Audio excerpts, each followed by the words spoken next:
Hello and welcome to this video, how to lose £7 in 1 month, or perhaps up to £7 in 1 month, depending on how much weight you've got to lose and so forth. So the first thing I want to say is that in this particular video, I will share with you a number of the creative tools and the strategies to actually achieve this the fatnosis way. Now, it is my belief strongly that the vast majority of people in this country and beyond know exactly what they should eat to be slimmer. The problem is they just don't do it because they don't get their minds in the right place. They haven't got their motivation in the right place. I also believe that being overly analytical about nutrition can actually be bad for your health, simply because over analytical means you can become obsessed about food, and that's the last thing you want to be obsessed about if you are trying to lose weight. Many people obviously say to me, how many calories, Steve, should I take a day? And of course that will differ from person to person, but one of the resources that I want to share with you is this. Okay, this is taken from the Practitioner Health NHS website, which I support, where it says for most, big block capital letters, for most, it will mean a calorie intake of 1,900 a day for men and 1,400 calories for women. So there you have it. Of course, that will differ person to person. Just to reiterate, the one thing that I recommend that you do as well is you Google NHS calorie checker, because if you're wondering how many calories are in a tuna soup, how many calories are in a banana, how many calories are in a bar of chocolate, how many calories are in spotted dick, then you can just look it up using the NHS calorie checker. The most important thing, the equally important thing, I should say, as well as calorie intake, is to understand what you can do to make sure that your mind and your motivation is strong when it comes to eating less, eating better, and of course, rating yourself more.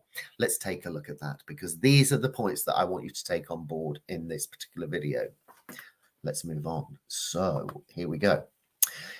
Eat less. Let me say a few words on this. So we eat less by using a number of creative tools, as well as what you already know. What you already know is that it's advisable to sip water as you eat your food. What you also know is to use perhaps a smaller plate, which is not exactly rocket science, is it? But what's important is that you have the emotion within yourself and the motivation stemming from your emotion to actually eat less than you normally do, if that is appropriate. So let me talk about some of the things that you can actually do. The first one is to have eat less by having warning motivation signs. Now, what I mean by that is every time you eat your food, it can help to have a warning sign, and you can make this as strong as you so wish. And what you do is you eat with it in front of you. You eat with it. If you're eating out, for example, you pull it out of your pocket and you see it. Perhaps if the sweet trolley comes around, you take a look at it before you place any order at all. Perhaps it motivates you away from doing that. You can have the warning motivation signs in the car, because often people snack when they fill up the car. They buy the a tease treat, as I call them, in front of the counter. You have your motivation signs in the kitchen, in the bedroom, even if you're a nighttime eater. Just having a warning sign just to make you stop, look, and listen. Now, the one thing I would say about warning sign is what you don't want to do is just have negative, negative, negative. You could have it so it reads both. Something like, stop being fat by being mindful. Then you get what you want, slim rocks, or something like that. I don't know. I've just made that off the top of my head. Make them strong, but make them bold. Yeah. Okay. So having warning motivation signs around you to keep your thinking and your motivation strong to eat less. You can also have mind chats. Now, what I mean by this, it is true to say, in my belief, that you can talk yourself slim. And what I mean by that is whenever you're eating your food, perhaps you have a little chat with yourself to reminding yourself to eat slower, to chew it more, and perhaps also have a little conversation with you that's a little up tempo with respect to why you're doing it. the reason for it, and the final outcome for it as well.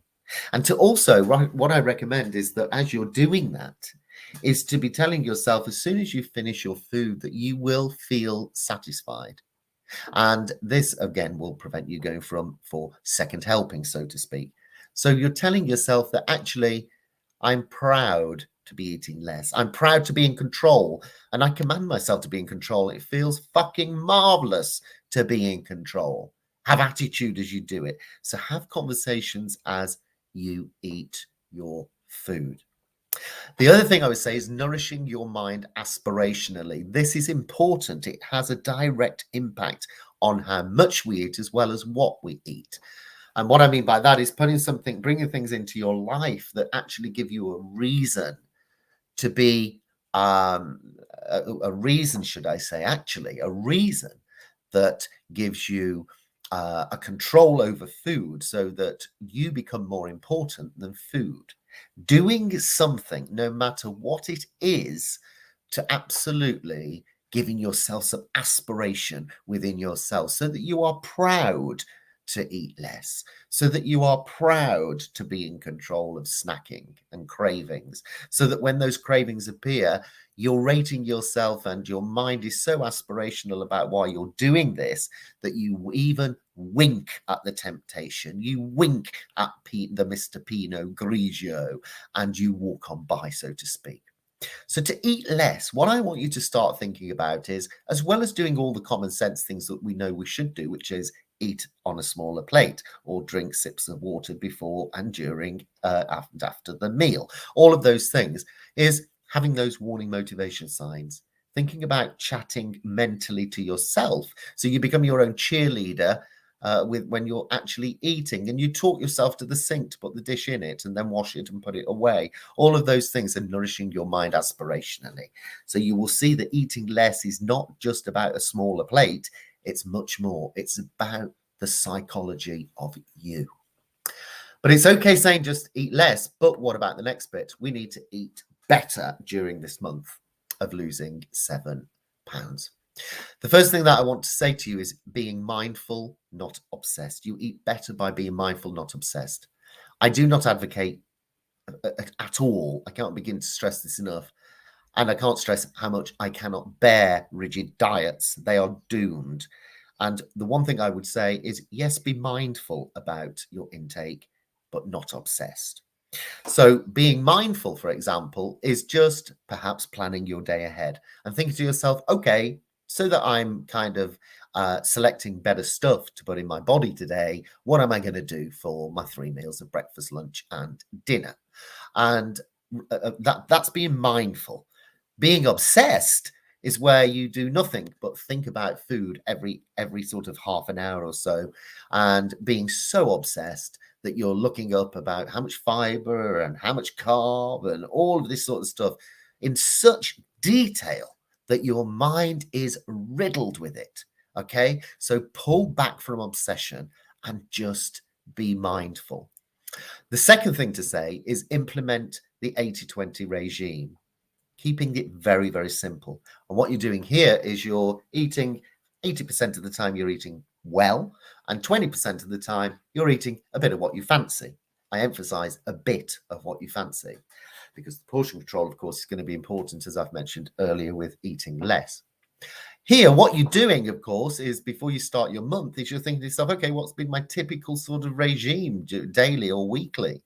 And then what you can do is adjust it accordingly. Let me give you an example of someone who does this exceptionally well. And it is a lady, I've spoken about it before, but many of you will not have heard me talk about this. A lady that actually needed to lose 3 stone, and she lost it. And she changed her eating patterns. Generally speaking, her typical weekly routine would be Monday through to the Sunday. She'd probably drink wine every day. She would also eat each meal, and a typical lunch, for example, would be cheese and tomato sandwich and a bag of crisps. And she would have takeaways and that sort of thing. Not over the top at all, because she did exercise actually as well, but not over the top. But she needed to adjust. So what she does now to live 80-20 is what I will explain. Let's start from a Monday through to Thursday. For breakfast, for example, using her common sense, she has banana and yogurt for breakfast. What she does at lunchtime is have a very little green salad, very little, okay? Obviously, in between, she has water and she keeps her mind busy as well. And she keeps her aspirations strong about herself, strong about the future, strong about the reasons why she's doing it. Then in the evening, Monday to Thursday, she will have something such as cottage pie and lots of vegetables, and she loves it. So that's Monday to Thursday. What she actually does on a Friday is something a bit different. Friday, Saturday, and Sunday, in comes the 20%. So on a Friday, she will have the banana yogurt, again, maybe a little green salad at lunchtime or something like that. And then in the evening, she will go for it. She will have the takeaway. It's usually an Indian takeaway, bottle of wine to herself, and she enjoys it. And then she might have some pudding as well. On the Saturday, she eats whatever she wants. Okay, there is no restriction on the Saturday. If she wants ice cream for each meal, she'll have it. She doesn't, but she could if she wanted, I should say. And on the Sunday, what she does is she has a full English breakfast. Lunchtime, she will have a roast meal. She will also have a little pudding, but she will return to the 80%. So she may have a sorbet or something like that. And then in the evening, she says that she doesn't really eat. She's not hungry. Then back on the Monday, she's back on the routine. So there you go. That's an example of someone that has, in terms of her intake, used common sense to build an 80-20 regime, eating 80% of the time she's eating well, and 20% of the time she's having a bit of what she fancies. The other thing, so I encourage you to do that. Talking to the food. Let's talk about that one. So, number 3, eating better by talking to the food than mentally celebrating. What do I mean by that? I am actually, yes, encouraging you to, when you see food that teases you, is to talk to it mentally. And what I want you to do is command to it. I want you to have attitude. I want you to have a real thumper of an attitude, telling it that you're in control. You now choose what you eat. You now choose to be much more in the Premier League compared to the junk food that's in the second league, so to speak, something like that.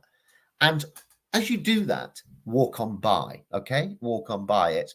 And flipping the coin is to be, whenever you're seeing food that's really healthy and delicious and nutritious, okay, again, if you're unsure what is, then all you do is you go on the Google and you look at healthy foods that help with weight loss. You'll get about 10.5 million results. You don't need support for that. It's already there, okay? So talking to the food, then mentally, and of course, talking to the food that you want to control, talking to the food that absolutely you delight in eating, and mentally celebrating along the way as well. So what I'm saying here by eating better is not about being obsessed.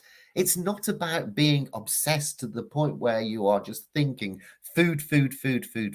Because in our country, we've been so conditioned to think, when it comes to losing weight and managing weight, that all we ever think about is food all the time. I call bullshit on that, because if you think about food all the time, you tend to find it more of a struggle not to eat the junky food. Okay, so talking to the food and mentally celebrating. What I also want to talk about during the month that you're doing this is here. It's about rating yourself more. Rating yourself more, because the more you rate yourself during it, the more you are going to be in control of your intake. Let's have a look. The first thing to say is, without doubt, you need to be enthused, aspirational, excited about yourself. I know at times the emotion emotion does. It's not at times, actually, it does. The emotion, our eating patterns are driven often by how we feel, as well as the base hunger, I guess. Now, if you're feeling pretty shitty about yourself, then that's got to change. If you're feeling pretty doom about yourself and your future, and you're using terms such as, I self-sabotage, I want to give you a direct message that you need to let that go immediately. No reasoning in terms of theory about why you're doing it. I recommend strongly that you do something mentally to yourself. You mentally become enthused, aspirational, and excited about yourself, letting go of the past and moving into a much, much brighter future where you will be much healthier, slimmer, and your mental health will receive a boost. No excuse on that one. It has to be done. Okay. Secondly, implementing one lifestyle change. If there is one thing you can do during the month of losing up to £7, do it, but make it a big lifestyle change. I don't know what that is. That will be personal for you.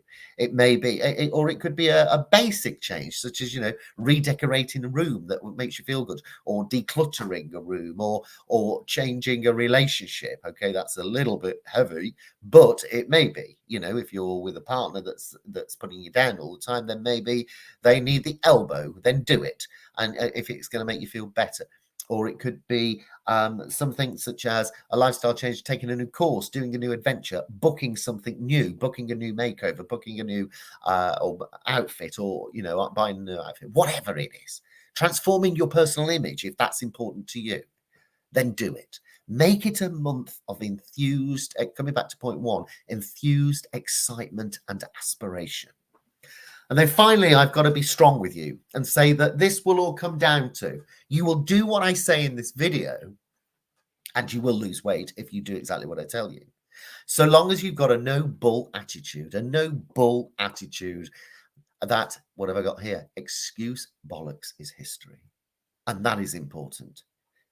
So if you are, and I get it, making reasonable excuses, such as the medications you take, or certain things you can't do, then what I encourage you to do, absolutely, so that this happens, is that you think solutions straight away.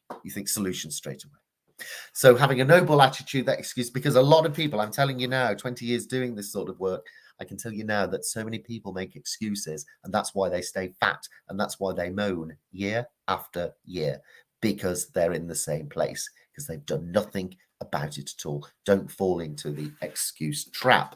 Right, let's get rid of the slides, and you can have a look at me should you wish. There you go. So I have shared with you the strategy, if you like, to lose £7 or up to £7 in 1 month, which is a decent amount of weight, a safe amount of weight for the majority of the people. What I encourage you to do is to leave any comments, leave any feedback, and I'll do my best to come back to you as well with answers. I'll make it my purpose to give you a constructive answer to any point you raise, any question you raise, and so forth. But one thing, do not give me complexity trying to be clever, because I tell you what, that is the reason why people struggle, because complexity leads to another C. And it means we stay chubby. Okay, that's the reality of the world. On that note, make sure you do it, and make sure you revel in the delight of doing it. And remember, above all, you are too gorgeous to be fat. On that note, speak to you later.